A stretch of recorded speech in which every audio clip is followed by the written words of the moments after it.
Meus queridos, eu, Rodrigo Faust, estou aqui mais uma vez com vocês, prosseguindo a série deliciosa dos arquivos LGBTQI+,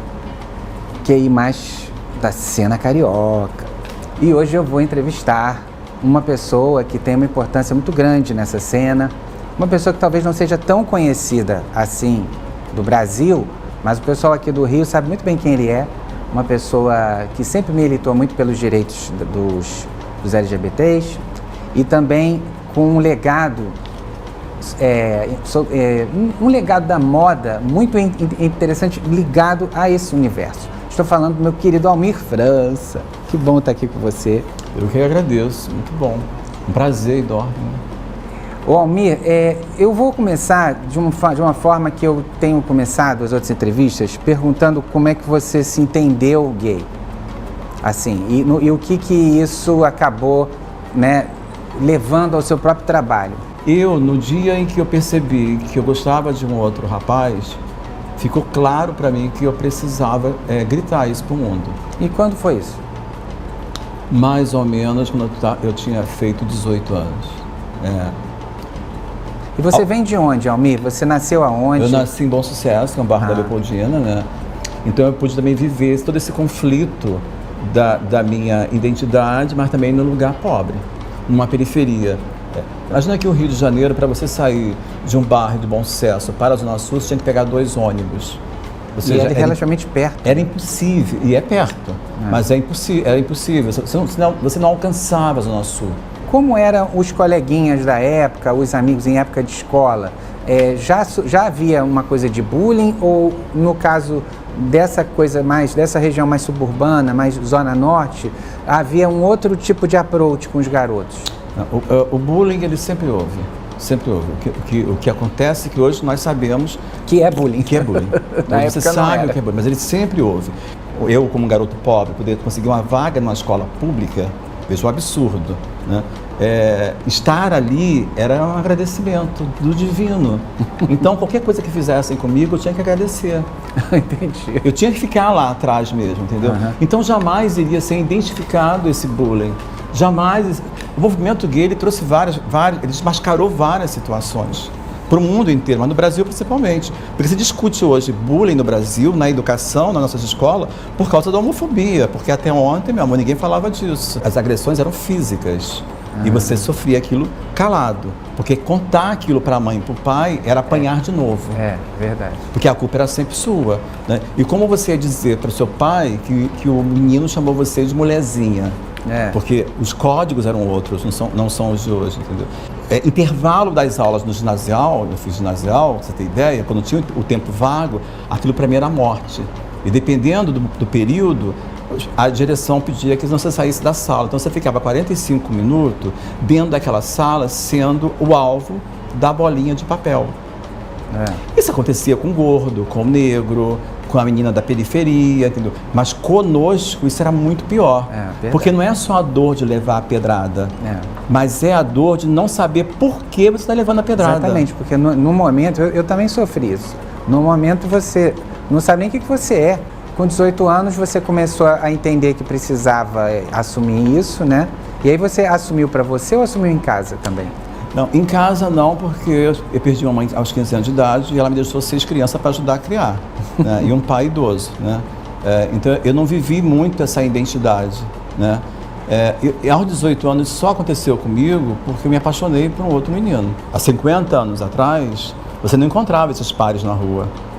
Então veja todo o processo. Hoje você tem uma internet que você coloca lá transexualidade, tem um histórico para você e aparece 10 estrelas de cinema. A informação era muito pouca. E aí você se vê, bom, então não sou um estranho, não estou sozinho nesse jogo, né? Naquele momento não. Porque veja que a homossexualidade, ela não está numa prática sexual, ela está numa relação do afetivo.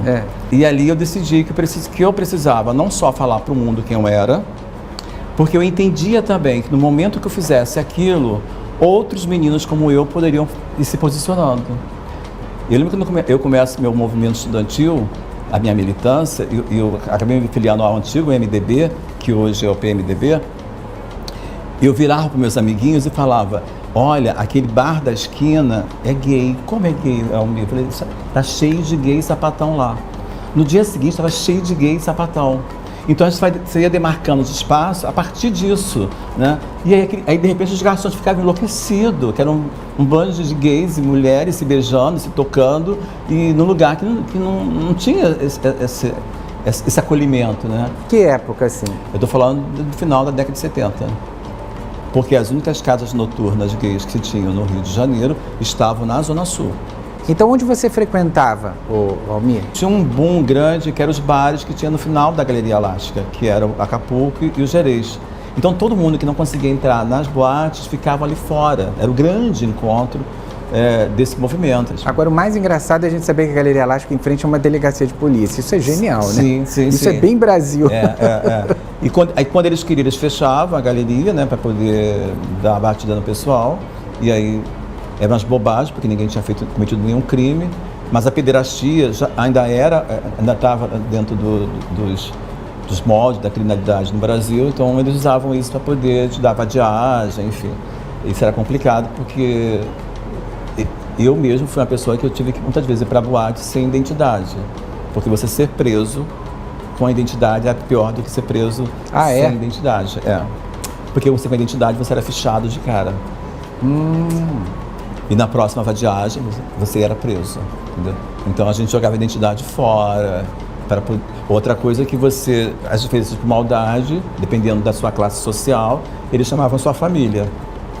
Que era uma forma de chantagear também, né? E aí seu pai ia até a delegacia, ia ser complicado, né? Lá pelo subúrbio, pela Zona Norte, não tinha nada? Tinha um bar em Bom Sucesso, por exemplo, na Rua Cardoso de Moraes, chamado Star White. Só tocava e cantava músicas de Maria Bethânia, porque era de um casal de lésbicas. Que ótimo. E foi um sucesso aquilo ali, mas não durou 8 meses. Um dia chegaram a turma e meteram bala em tudo e acabou com o bar. Não morreu ninguém, mas o bar foi fechado. Porque havia outra questão no Brasil das legalidades. Se você pegasse casas como 266 Wester, o Gaivota, o Soto, não lembro como acontecia, mas não existia alvará para essas casas noturnas, para funcionar na madrugada. Então o alvará delas era de um bar-restaurante. Depois das 10 você funcionava. Lógico, com o dinheiro que você dava para a polícia que passava para levar seu dinheiro, né? Geralmente essas casas eram de espanhóis, então era de uma rede, né, de imigrante, e era assim que elas funcionavam. Então elas funcionavam 3 anos, 4 anos, elas iam mudando de lugares. Na Zona Norte e no subúrbio isso foi muito complicado. Você teve em Nova Iguaçu o batom vermelho, se eu não me engano. É antigo assim esse batom vermelho? Muito antigo. Nossa. Muito antigo. Você teve, em Campo Grande, você teve uma casa chamada Cósmica. Olha. Que ironia. Era um imóvel, num beco, no centro de Campo Grande, na Rua Viúva Dantas. Embaixo era uma igreja evangélica e em cima era essa boate gay. E o proprietário era o mesmo pastor. Ele alugava por... Ai, que maravilha. Isso que época, Almir? A Cósmica ela foi até 85. Mas abriu quanto? 70 ainda? No final de 70. Entendi. Ficou um bom tempo, assim, se você pensar uma casa noturna, uma casa noturna gay, né, é verdade. Sem legalidade, né? Porque você não podia, como é que você vai abrir uma casa? Hoje você abre uma casa que você pode colocar na sua razão social, aliás, você deve colocar LGBT, naquela época impossível. É verdade. E tinha uma coisa também, né, do medo das pessoas de entrarem no lugar gay, né? Que todo mundo olhava para um lado e para o outro antes de entrar. Na Galeria Alasca era assim, né? Você ficava esperando, você dava a volta, entrava pela Atlântica, quando você via que não tinha ninguém, aí você corria e entrava. No 266 a mesma coisa.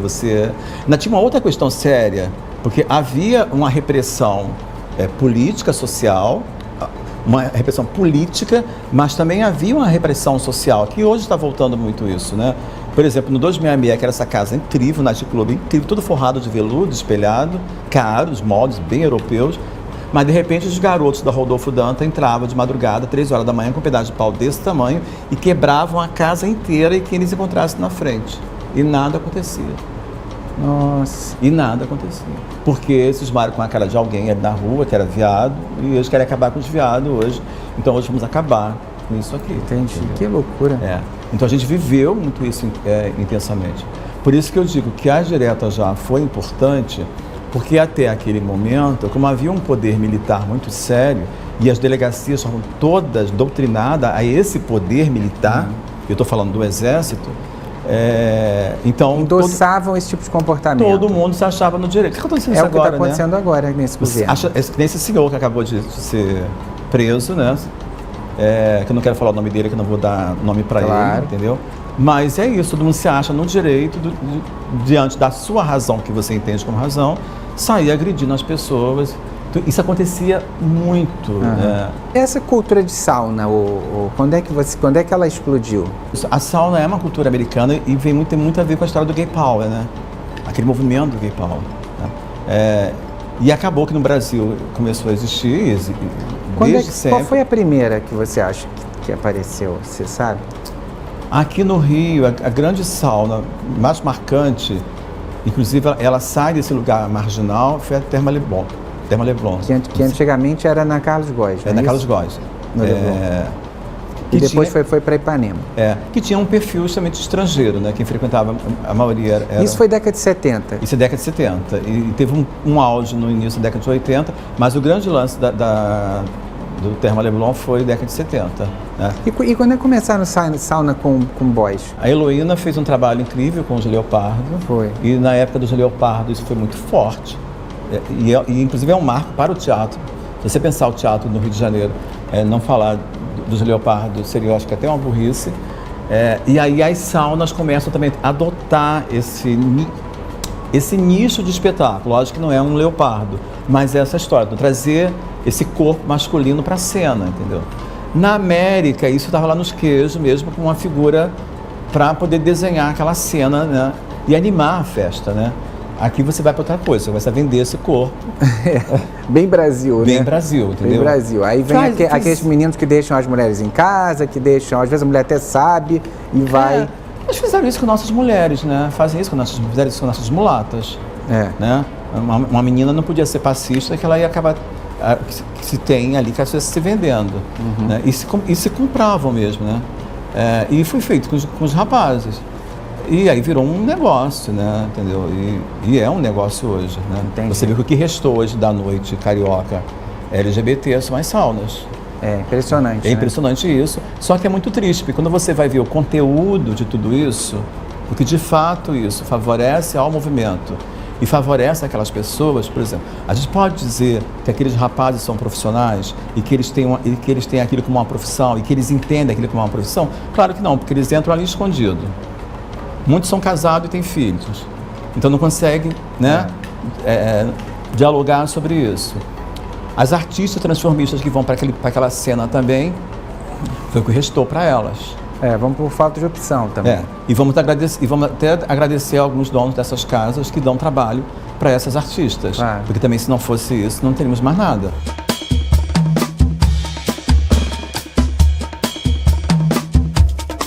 Almir, eu não ia falar isso agora, mas já que a gente tá falando sobre isso, por que você acha que o Rio de Janeiro, que já foi uma cidade de vanguarda em relação aos gays em todos os sentidos, aos LGBTs, por que você acha que a cena ficou tão esvaziada? Bela pergunta, né? Porque aqui foi um celeiro. Para tudo, né? Tudo. Aqui foi o início dos grandes travestis, dos shows, depois as primeiras grandes boates de repercussão nacional, depois o movimento ativismo também. A gente lutou tanto para que isso fosse naturalizado que hoje a maioria dos gays estão indo para as quadras de escola de samba, estão indo para fazer suas festinhas em casa. Enfim, criou-se também outras possibilidades que se confundiu muito e se confunde em relação a isso, porque você vai para a quadra de escola de samba... Mas você não tem a liberdade que deveria ter. Pior de tudo, você lá não é visto como um cidadão igual aos outros. Você vai continuar sendo o clown, vai continuar sendo a palhaça da festa.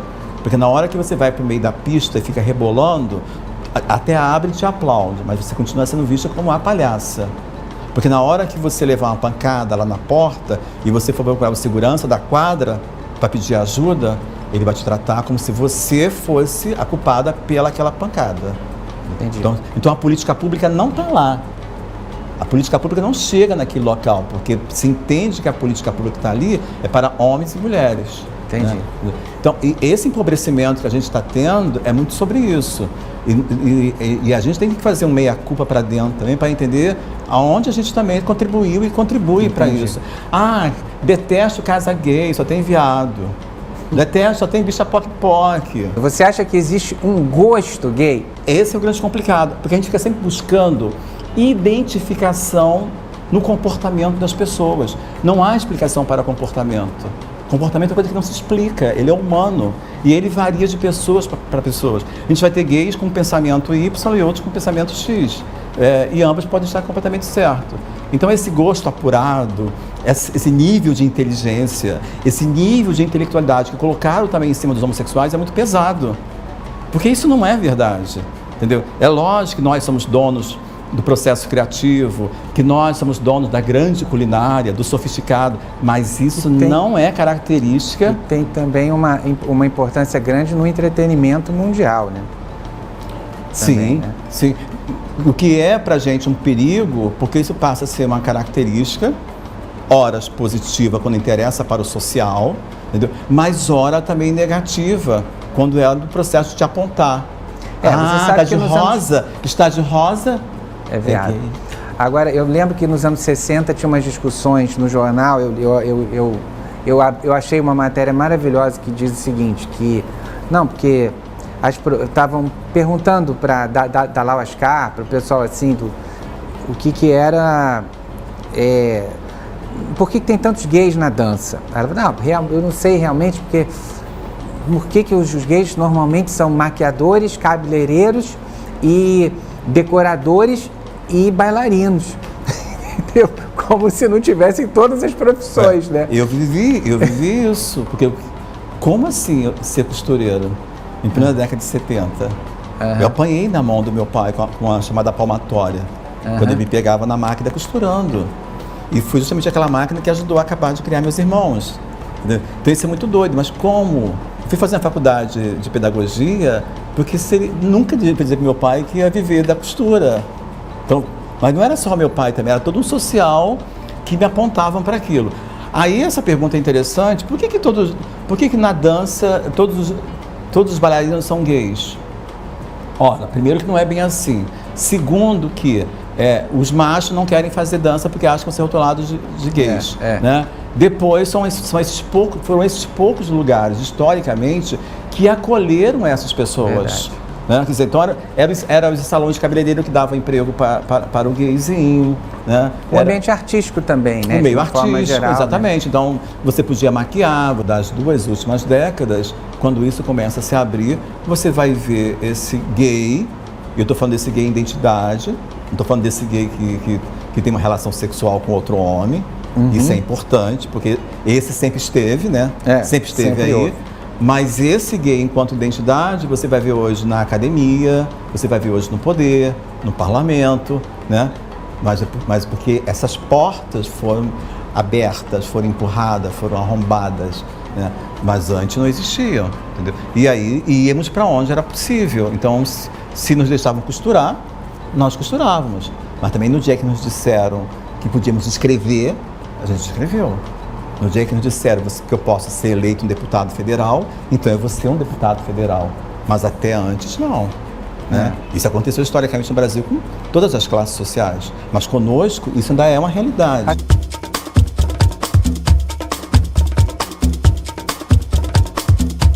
Agora vamos falar da moda. A moda masculina no mundo ainda é assim.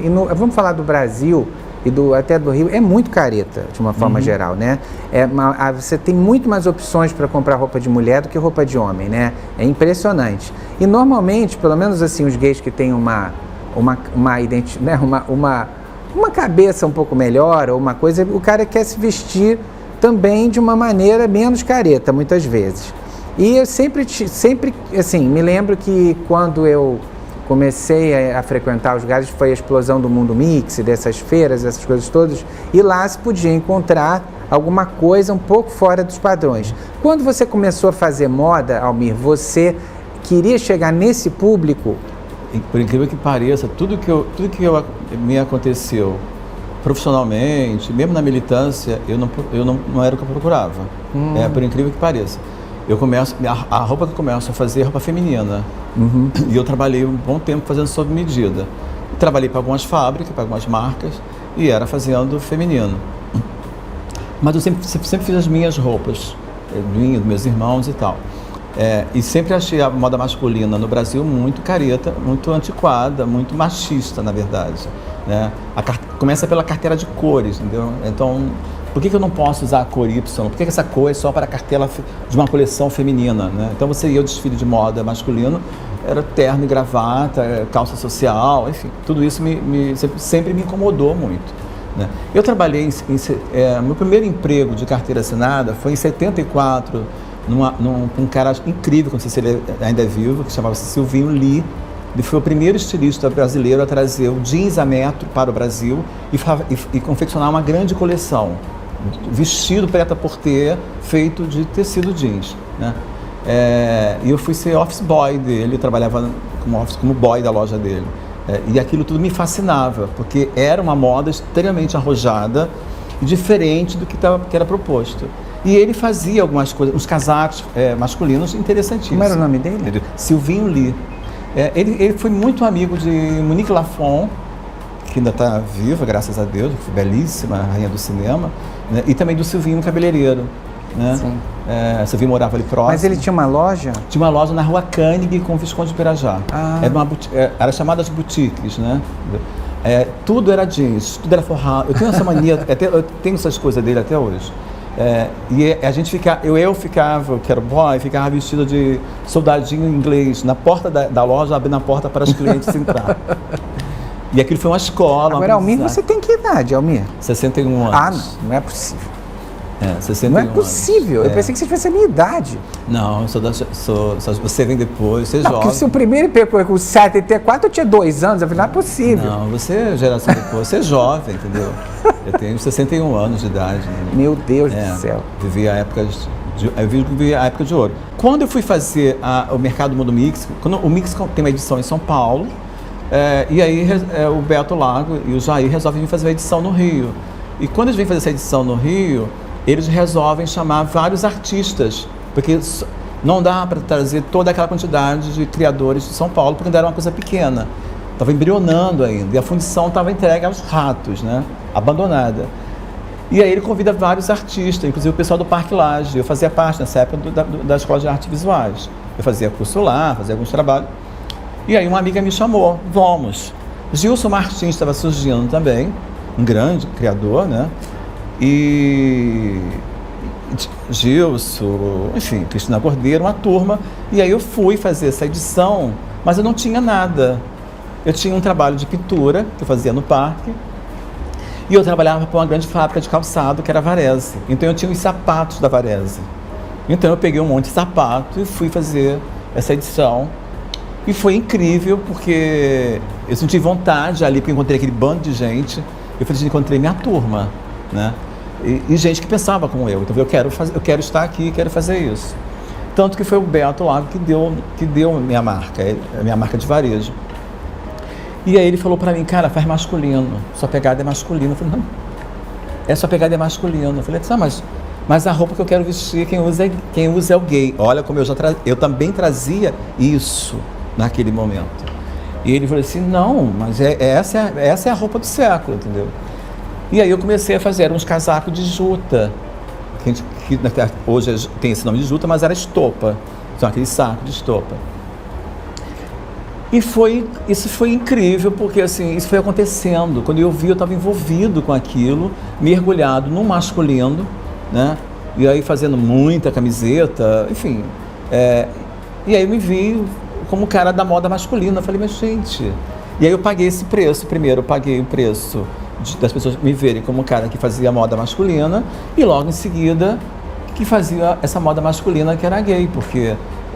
e também clientela era... Mas nem todo homem tinha coragem de vestir as suas roupas. Não, tem um caso engraçado. Eu trabalhei 15 anos para a Universidade de Estácio de Sá, e eu tinha uma colega de trabalho lá, muito amiga, que um dia ela falou assim, Almir, tô desesperada. O que foi, entendeu? Eu não sei como é que vai ser com meu pai e minha mãe, o que houve, entendeu? Meu irmão é gay. Eu falei assim, como seu irmão é gay? É gay. Tá, mas como é que você sabe? Como é que você soube? Outro dia eu fui mexendo no guarda-roupa dele, tava cheio de suas camisetas. Cara, a gente quase teve uma briga. Eu falei, como assim, cara? Cara, não, porque não, tem que reconhecer. Só gay que usa a tua roupa. Eu falei assim, que interessante, né? Bacana e tal. E olha, veja que coisa doida, e tinha muito isso, né? Mas foi muito legal também, porque quando eu fui fazer Feira Hype, que era uma feira era mais democrática, ela tinha tudo que o Mix tinha, mas ela era mais democrática, porque eu ainda fazia um outro evento que tinha no Rio, que era o Mercado Carioca de Moda, quando você no IAB, lembra disso? Que era radical mesmo, um povo radical. Onde é que era o Mercado Carioca mesmo? No Instituto, no IAB. Na 2 de dezembro? Na 2 de dezembro.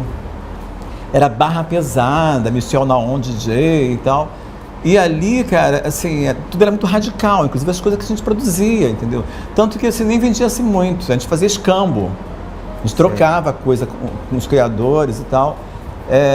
Quando acontece a Feira Hype, ela era mais democrática, ela tinha o pessoal que pintava a tela, tinha a senhora que fazia decoração, tinha outra pegada. E ali eu pude também cair um pouco numa linha mais comercial. Tanto que muita gente ali começou a vender muito. Entendi. Eu também vendia muito. Foi quando eu fui entender um pouco essa coisa do comércio, de fato.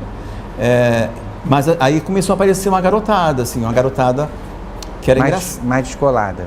Que era engraçado, entendeu? Não, porque meu amigo viu com um amigo. O amigo comprou. Aí, lógico. E aí, quando eu olhava que o stand estava lotado de gays, não entrava. Eu esperava o stand ficar vazio. Aí ficava assim na porta, ia tocando e pegava a coisa mais básica.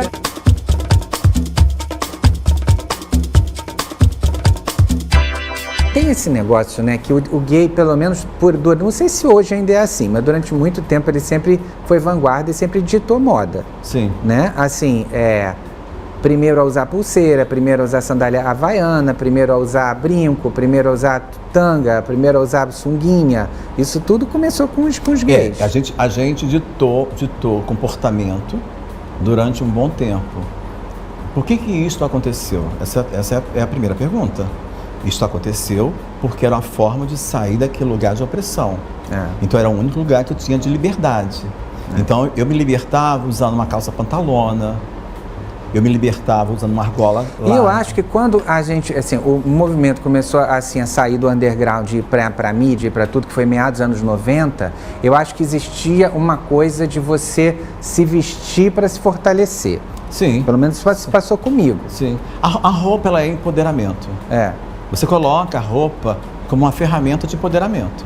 Entendeu? Mesmo que seja medíocre, mesmo que você vai ficar se parecendo com um grande jogador de futebol, mas é uma forma de se empoderar. Então eu estou parecendo o Neymar, então eu estou bacana, estou enquadrado. Agora, eu acho que hoje mudou um pouco em relação a isso. Talvez porque hoje a gente esteja vivendo uma época meio caretona em geral, né? Por exemplo, eu me lembro que assim, nos anos 90 e início dos anos 2000, eu via um pouco mais de ousadia.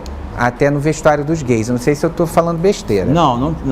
Eu acho que hoje existe um pequeno nicho de lacradores, entendeu? Que aí radicalizam mesmo. Até de sair de vestido, e de barba, e de batom, e maquiagem. Mas isso ainda é hoje, nesse Brasil opressor, é um fiozinho, né? E que não é lacração isso, na verdade, né? Porque eu até acho muito perigoso quando você coloca um vestido, e mesmo de barba, e passa um batom, que tem muito a ver com a cultura queer, mas eu acho perigoso quando você também, de certa forma, não desconstrói nada com isso, até porque isso já foi experimentado, e muitas vezes, em momentos muito maiores até, e com bastante consciência política, né?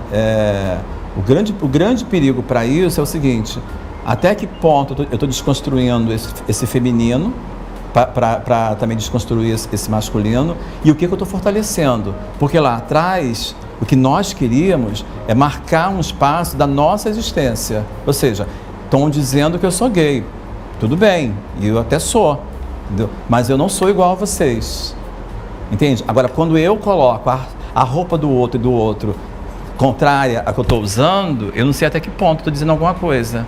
E o que eu estou dizendo de fato, o que eu estou mudando com isso, né? A gente teve alguns avanços nessa questão comportamental, e foram essas mudanças comportamentais que fizeram que a política ficasse ligada na gente, né? E você vê que a gente vai chegar até a parada com isso, porque a gente chega até ter uma parada, a gente constrói a parada em 95. né? Imagina que no Brasil não tinha parada gay, só nas grandes cidades do mundo, né? E essa parada ela acontece de que forma? Com essas identidades, com essa história. E a partir daquele momento, aquilo foi uma marca política, e é uma marca política. Agora, o fato só de eu desconstruir uma ideia de uma roupa, de uma história, achando que isso é lacração, sinto muito. Não vai dar em muita coisa, entendeu?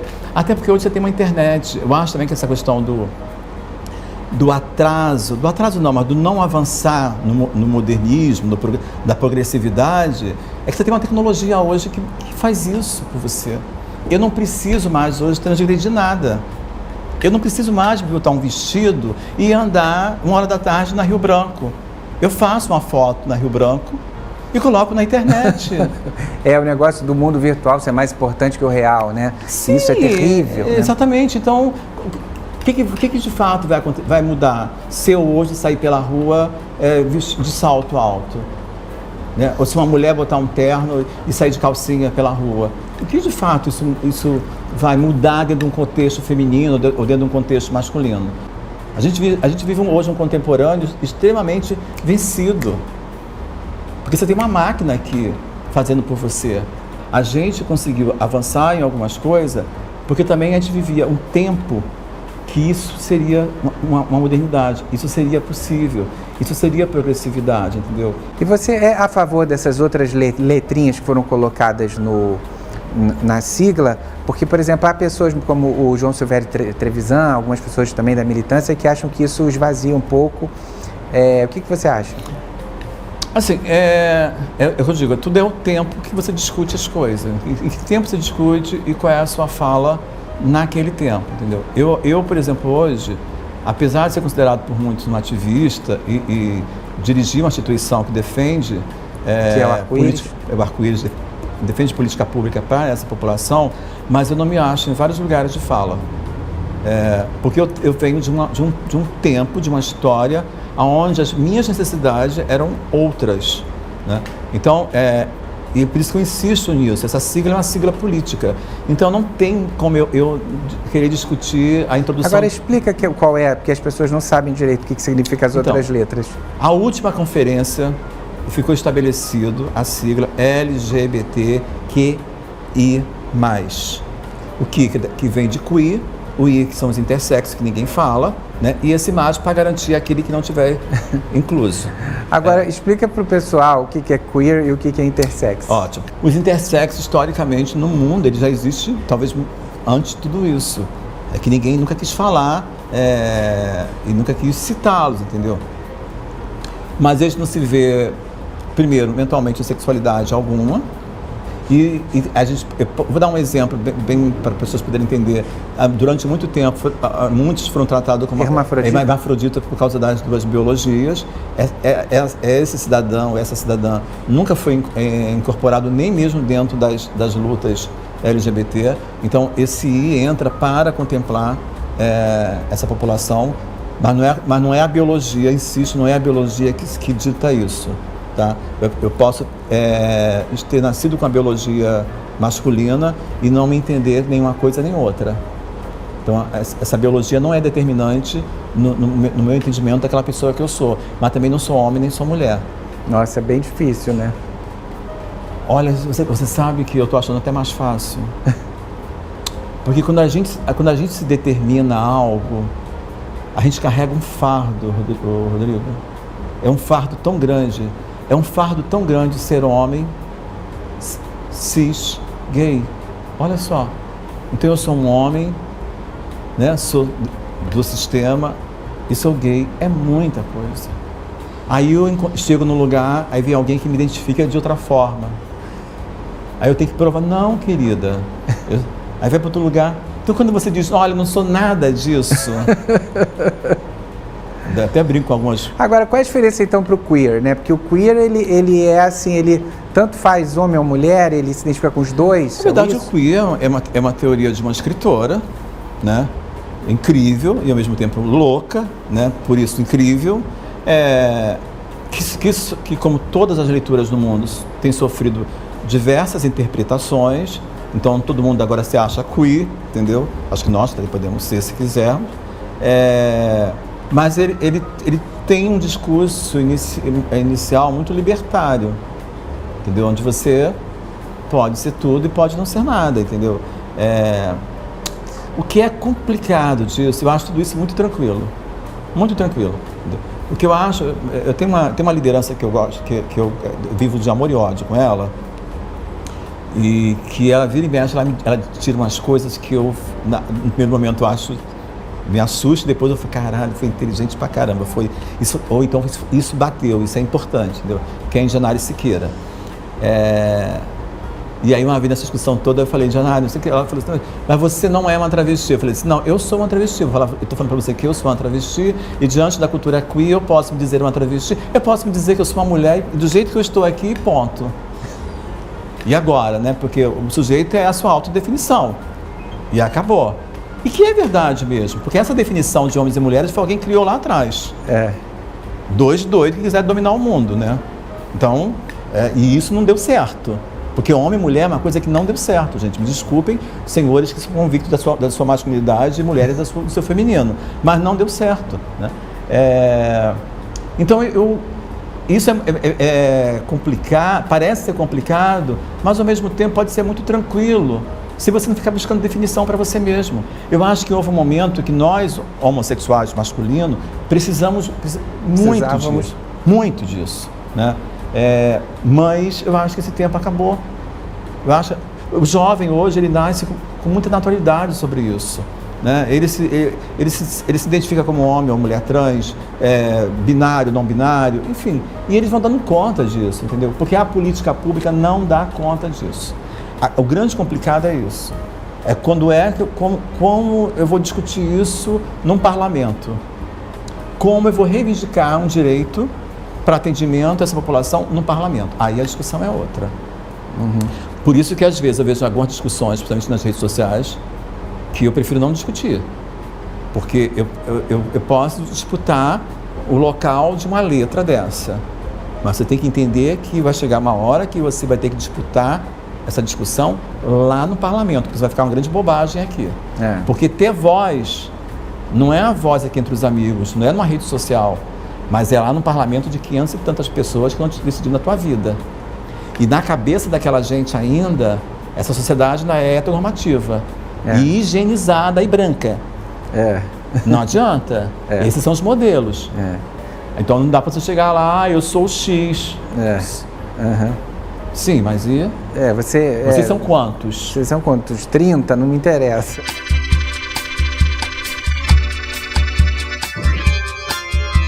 Você imagina que em 2002, quando o Lula assumiu, e a gente disputamos com ele, né, e lutamos para que ele, eu digo nós, o movimento, para que o PT ganhasse e o Lula entrasse, e a gente queria nosso espaço de fala, né?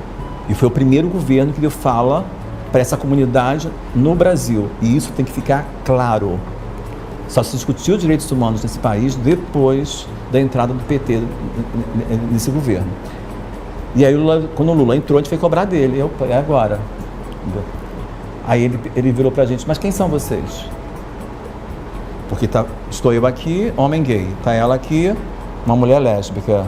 A senhora está falando que é travesti. Afinal de contas, quem são vocês?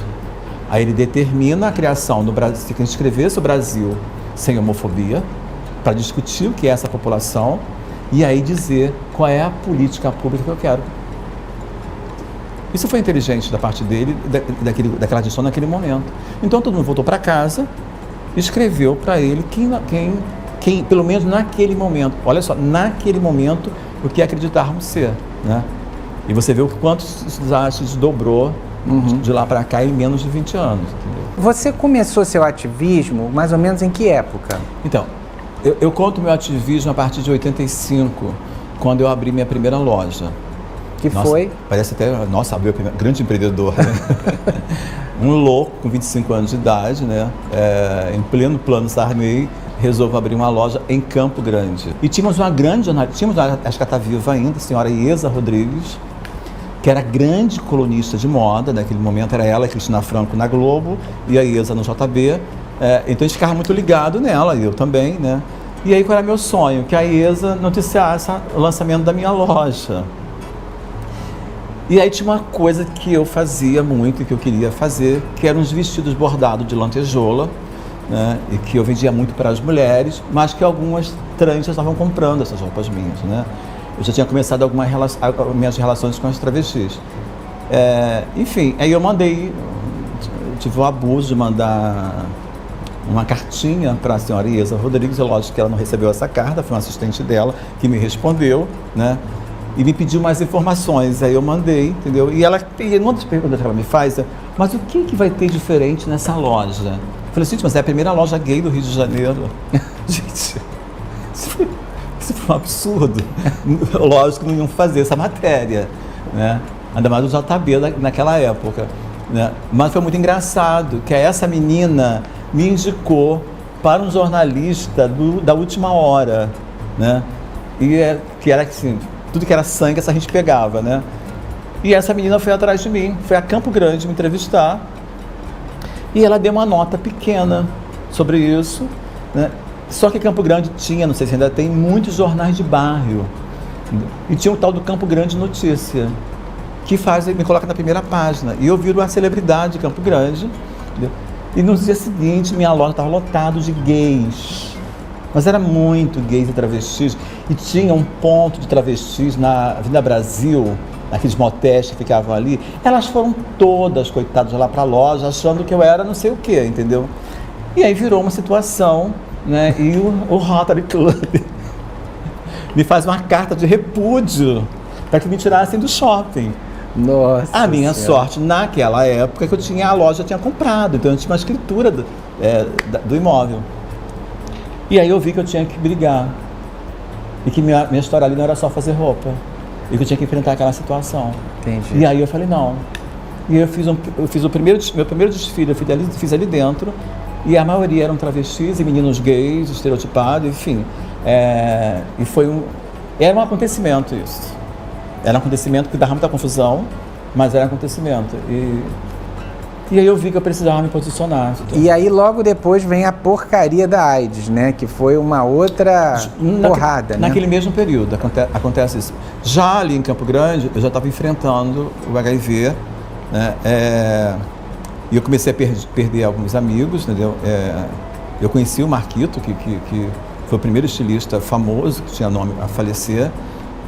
E aí eu já tinha alguns amigos que trabalhavam no Graffegini. E aí eu comecei a ver a morte muito perto de mim. Eu devo muito essa instituição aqui, a Turma OK foi uma pessoa que nos ajudou muito nessa época, algumas pessoas, mas essa luta, ela só se acirrava ali. E ali não era mais a luta mais para nos tolerarem, para nos aceitarem, porque olha que loucura, era uma luta de aceitação. Era para que a gente conseguisse sobreviver àquela doença, né? Porque a gente não conseguia atravessar a rua. Eu lembro que quando o Marquito morreu, a capa dos jornais, falando da morte dele, a matéria era essa, né? Peste gay mata estilista. Blá, blá. E a sensação que eu tive naquele momento é que as pessoas, todas viraram olhar para mim, e cheguei até ali, e elas foram se afastando. Eu não sei se essa cena aconteceu, mas até hoje eu tenho dúvida se isso aconteceu ou se não aconteceu, porque foi a sensação que eu tive. E aí, eram 2 quadras apenas de onde eu estava para chegar até a confecção que eu trabalhava. Eu não conseguia chegar, porque eu desviava das pessoas, porque a sensação que eu tinha é que as pessoas me olhavam como se eu estivesse com aquela peste, com aquela doença, e que elas fossem pegar por se aproximar de mim. E isso durou um bom tempo. E isso, se você perguntar a todas as pessoas da minha geração que viveu aquele momento, elas tiveram a mesma sensação. E quando não era a sensação, isso era dito. E era dito para você. Quem morava, eu já morava sozinho, morava com um companheiro, mas quem morava com família, ao entrar em casa, a mãe já tinha separado os seus copos, seus talheres, sua toalha. Você só ia tomar banho depois que todo mundo tomasse, você ia sentar à primeira mesa depois que todos comessem. Eu contando parece surrealismo, mas só quem viveu, porque foi muito pior do que eu estou contando para vocês. O seguinte, a partir de 93, 94, 95, começa a haver umas transformações, né? E o que você acha que foi o gatilho para que essa cultura, antes chamada GLS, que inclusive o termo é dessa época, gays, lésbicas e simpatizantes, que depois virou LGBT. Por que você acha que veio a cultura clubber, aquela coisa toda? Quando é que você acha, o que foi o gatilho para isso acontecer? Assim, para ela sair da marginalidade, do underground e virar uma coisa... Eu acho que como havia muitas dores, os grandes movimentos sociais, eles acontecem justamente na dor. A AIDS revelou muitas coisas. E quem sobreviveu, estava sobrevivendo ali, estava muito criativo, muito positivo. Entendeu? E aí todo aquele underground que estava escondido, todo aquele mundo marginal que estava escondido, veio à tona. Né? E veio à tona com muita força, entendeu? Porque as calcinhas, todo mundo foi pega de calcinha no chão, né? Não dá para esconder mais nada. Então, a tatu vira a identidade. O piercing assume a identidade. Então, tudo que estava tribalizado, que era marginalizado, ganha uma força muito grande, entendeu? Eu posso chamar que foi talvez dos últimos movimentos artísticos no mundo. Foi esse movimento club, esse movimento alternativo, entendeu? Talvez a minha existência hoje deva-se muito ao que eu fiz naquele período. Porque tudo, de certa forma, ali passou a ser meio que permitido. Já que não era permitida a sexualidade, então que fosse permitida a expressão de identidade, entendeu?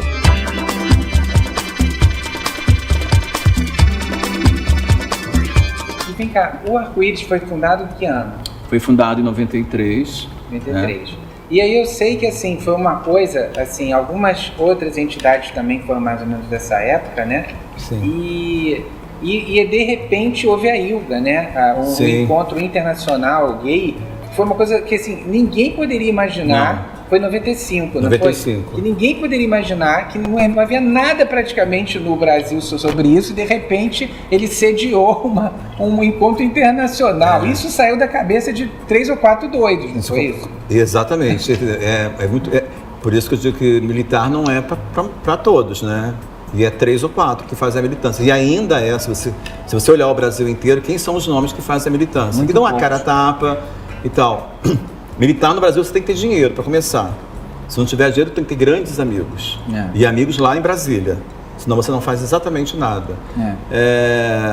O Arco-Íris foi fundado por jovens que queriam discutir a questão da cidadania LGBT. Tanto que o nome da instituição era Grupo Arco-Íris de Conscientização Homossexual. Eu fui um que fui contra esse termo, inclusive, então não me aproximava muito, né? Foi um namorar até eu mergulhar dentro da instituição. E aí, mas eram uns garotos, uns jovens, né, que hoje são senhores, que tinha muito essa coisa muito enraizada. Inclusive, um dos fundadores tinha morado fora, tinha perdido seu companheiro para o HIV. Então, o HIV foi muito responsável também por isso. E ali já se entendia que a luta era de visibilidade. Antes de discutir a política, tem que se discutir a visibilidade. Se eu existo, portanto, eu tenho que acessar esse direito. Porque isso é tudo muito invisibilizado, Sim, né? Sim, a favela está lá, mas quem favela? Quantos tem lá? Qual o tamanho? Quantos becos? Quantas ruas? Quantas crianças? Entendeu? Então, assim, a favela, mas que...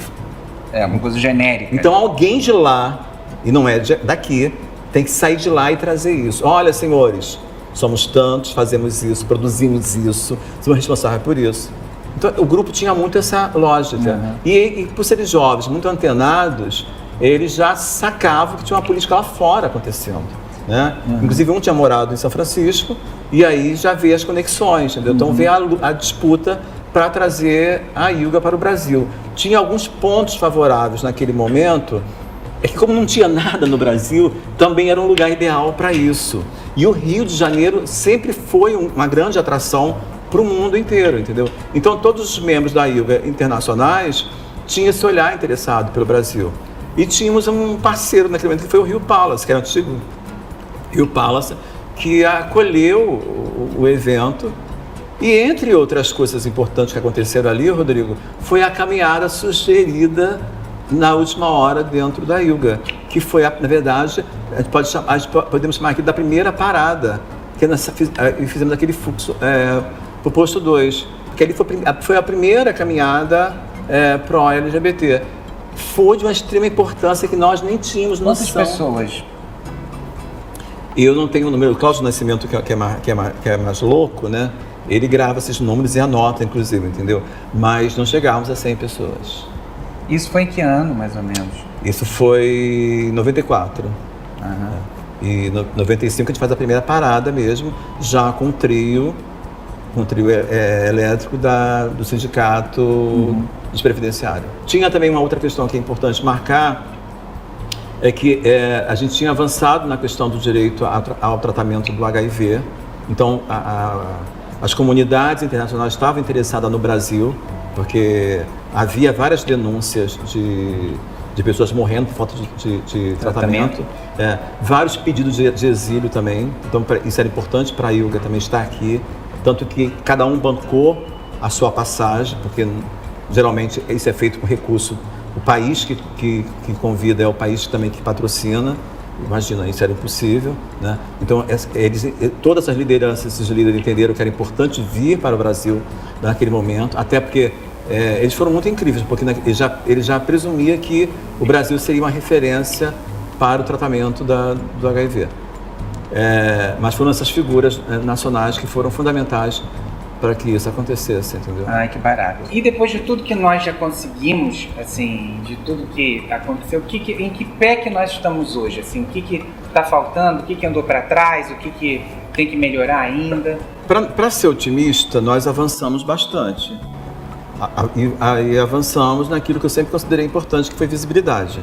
Hoje, todo mundo sabe falar sobre LGBT, né? Ninguém sabe o que é essa letrinha, mas todo mundo fala. Todo mundo fala, né?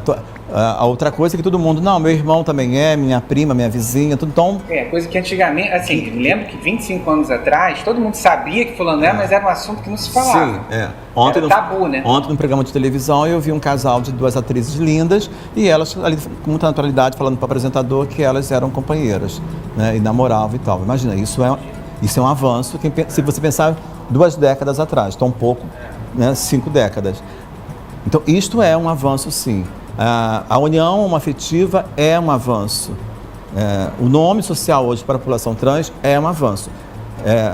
Hoje, o programa do SUS, que garante a mudança, a cirurgia sexual, tanto para homens e mulheres trans, também é um avanço. Só que a gente tem que entender uma coisa. Todo esse avanço ainda é subjetivo. A gente está falando de decisões do Supremo. A gente está falando de decisões e vontade de alguns políticos, de alguns parlamentares que são progressistas, que são humanistas. Ou seja, a qualquer momento, tudo isso pode cair. A gente não pode se iludir. O Brasil é um país que tudo muda do dia para a noite. Mudou um político, mudou um governante, tudo muda. O cara consegue fazer lei que nega a lei passada. A gente não aprendeu ainda a efetivar o avanço. A efetivar os passos. A lei que pega e a lei que não pega, aquela história. Né? Sim, mas aí o grande erro também sobre isso está nesse imediatismo que a gente tem. A gente quer lei, mas a gente não tem consciência do que seja uma lei. E que uma lei, mesmo depois de existir, para ela ser aplicada, tem uma distância enorme. Não se aplica uma lei assim, hoje aconteceu, amanhã está na prática. Você vai ver hoje, você vai com seu companheiro a um cartório do seu bairro. Você tem que ir do seu bairro, onde você nasceu, onde você fez a sua certidão de nascimento. Fazer o seu casamento homoafetivo, você vai chegar lá, dependendo do cartório que seja, o cara vai te dizer, não sei, não é aqui, isso não é aqui. Não sei o que você está falando. E talvez ele não saiba mesmo, porque essa lei, ela não foi diluída, né? Ela não foi distribuída. Então, isso no Brasil não tem avançado, então há um atraso. E há um atraso muito grande no Brasil, intelectual. Eu digo sempre isso, tiraram as estantes de livro das salas do subúrbio. Porque eu sou de uma geração onde todas as salas das casas, mesmo de família pobre, tinha uma estante de livro. Não existe mais isso. Então há um empobrecimento. Esse empobrecimento cultural, intelectual, ele vai direto para a política, para a gestão. Verdade. E aí, com o crescimento do fundamentalismo religioso, né? Sim, as famílias preferem ir a um culto na igreja pentecostal do que ir a um espetáculo, porque o espetáculo talvez o diabo esteja lá. Né? Então, isso é um atraso, e é um atraso intelectual. Isso tem que ficar claro para a gente. E a gente tem que fazer o meia-culpa o quanto nós somos responsáveis por isso, Rodrigo. Nós somos responsáveis por isso. Porque se eu não cultuar todos os dias o direito à leitura, o direito ao livro, a acessibilidade para isso, Se eu cultuar todo dia o bom perfume francês, o bom carro importado, porque é isso que nós fazemos, a gente só reforça esse lugar, esse empobrecimento. Obrigado, querido. Eu que agradeço. Fica Obrigado. Sempre bom a gente falar com gente que entende alguma coisa, né? Gente que estuda, gente que sabe de verdade. Obrigado, amigo. Eu que te agradeço muito, Rodrigo, muito mesmo. Obrigado pelo canal, pela oportunidade.